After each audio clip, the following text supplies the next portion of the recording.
Hey guys, what's going on? It is Cruzavi here and I welcome each and every one of you to a brand new video for our channel, The Guide. And today we have part 5 of our Road to Elite series on defending, and we're going to talk about player positioning in a bunch of different scenarios, defending ground passes, through balls, defending 1v1 situations. I think there's a bunch of great stuff in this video, but make sure if you haven't seen the first 4 videos of this series to check them out before continuing watching this one. I will link them in the top right corner or in the description down below.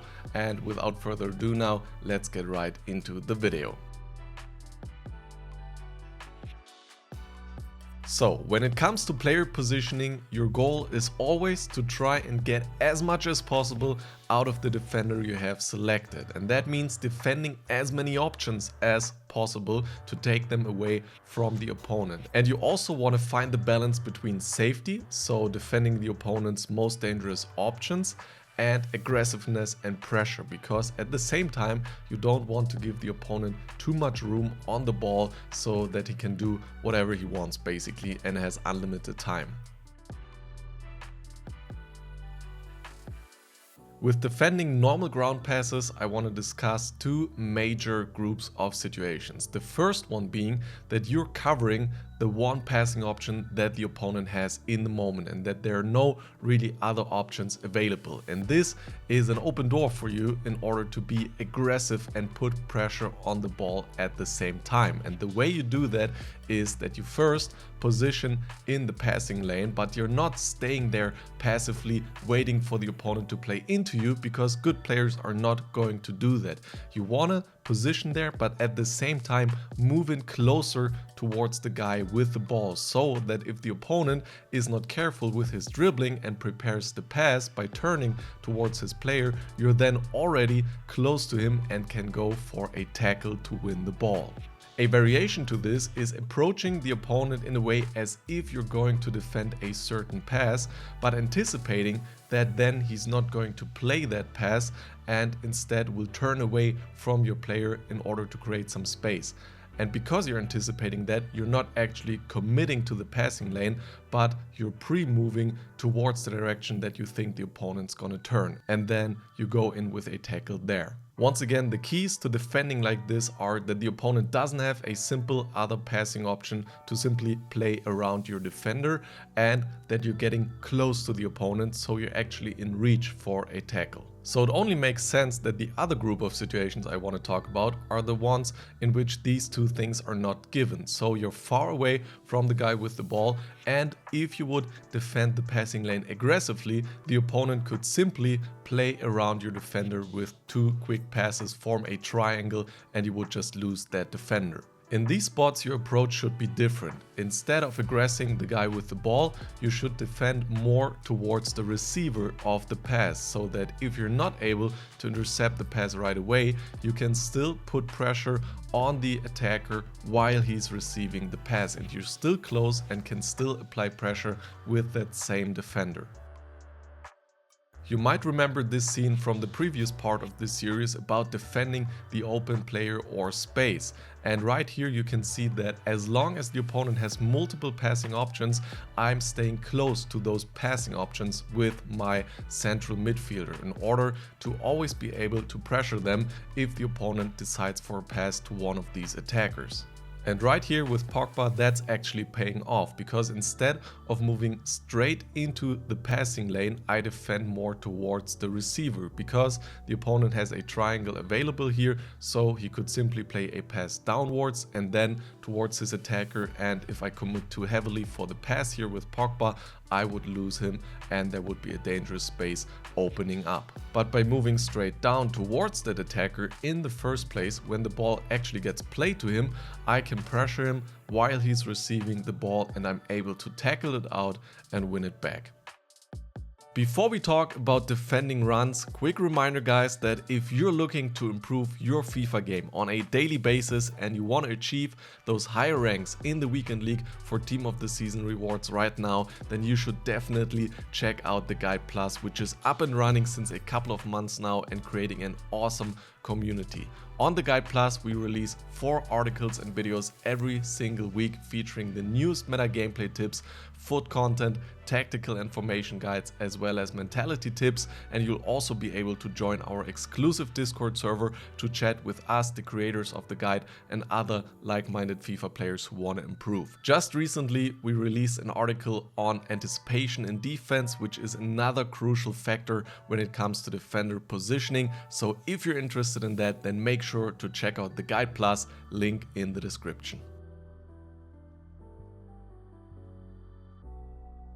So when it comes to defending runs, the key is positioning in a way that you're able to defend both the deep through ball as well as the short pass into the player's feet. So you don't want to overcommit for the short pass, because then the opponent can punish you by playing that through ball and you're not able to get there before the attacker. But you also don't want to heavily lean towards that through ball, because then the opponent can play the ball into his attacker's feet and you're giving him way too much space, and then you're in a dangerous one-on-one situation that you might have been able to defend in the first place. So how do we do that? Well, we need to make sure that the distance between our defender and the attacker is not too big. If we're already very far ahead of him, we don't need to keep sprinting backwards. Instead, we can use the jockey or the fast jockey to slightly move backwards. The attacker will catch up with us a bit, but as long as we keep that tiny advantage of, let's say, 2 to 3 meters, we're still gonna be able to get to the ball before him if the through ball is played. But then if the opponent decides to play the short pass, like in this example right here, since we're already looking towards the ball with the jockey movement, we are much faster when it comes to approaching the pass in case the opponent decides for a short pass, because the attacker still needs to turn around to get to the ball, and that way we can avoid that dangerous one-on-one on the edge of the box right away. Another advantage of this positioning is that you might be able to bait the opponent into playing some through balls that he thinks you're not defending, but you're actually staying right on the edge of still being in a good position in order to get to the ball first. Of course, you're playing with fire here a bit, but I'm more on the aggressive and risky side of defending anyways, as I believe that's one of the things that makes a strong player. So go ahead and try it out for yourself.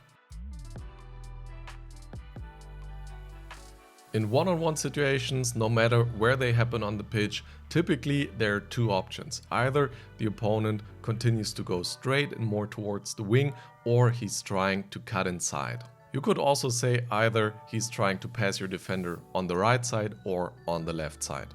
And once again, the goal of your positioning should be to defend both options at the same time and being able to win the ball early, no matter where the opponent goes. And lots of players are overcommitting to what the opponent is currently doing. Like right here, where the opponent is sprinting straight, I see a lot of players just continuing to sprint towards that direction as well, in order to make sure the opponent can't sprint past them. But you have to realize the opponent will have similar thoughts, and he will be like, if I just keep running straight, the opponent is gonna tackle the ball away from me, so I better cut inside. So keep that neutral positioning diagonally ahead of the attacker, and then when the opponent has a ball contact, that's the moment when he's able to change direction, cut inside for example, and then you want to be on your toes here. Activate the jockey defending, move in as soon as you see the animation of the spin, and then go ahead and tackle the ball away.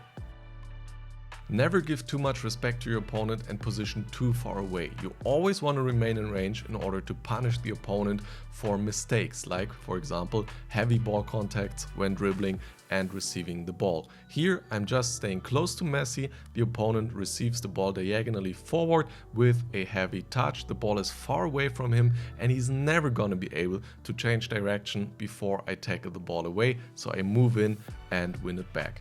And then inside the box, rule of thumb is plant yourself with those jockey or fast jockey steps on the direct line from the opponent towards the center of your goal, and just shadow the movement from the opponent, wait for his direction changes, and when he changes direction, that's almost always connected with a heavier touch, the ball being away from the opponent's feet, and that's when you want to pounce and move in for the tackle to win the ball back.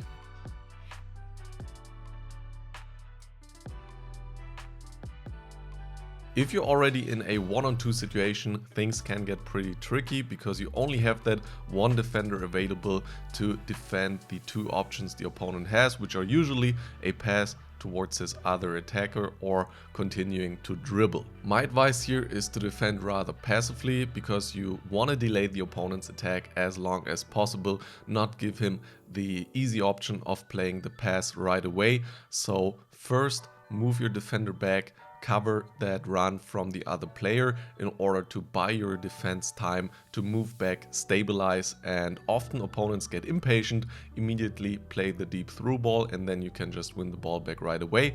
And if that doesn't happen, then later on when the situation evolves, you're probably gonna be able to go more aggressive towards the ball since the runner is offside or is covered by another defender of your team. Once again, make sure to check out the other parts of this series as they build the foundation in order to get into these positions where you can win the ball back, like in the examples we had in this video. Also make sure to subscribe to the channel if you don't want to miss any further videos of the guide. Leave a like if you enjoyed the video, helps us out a ton. Thank you, and I better talk to you in the next one. Peace.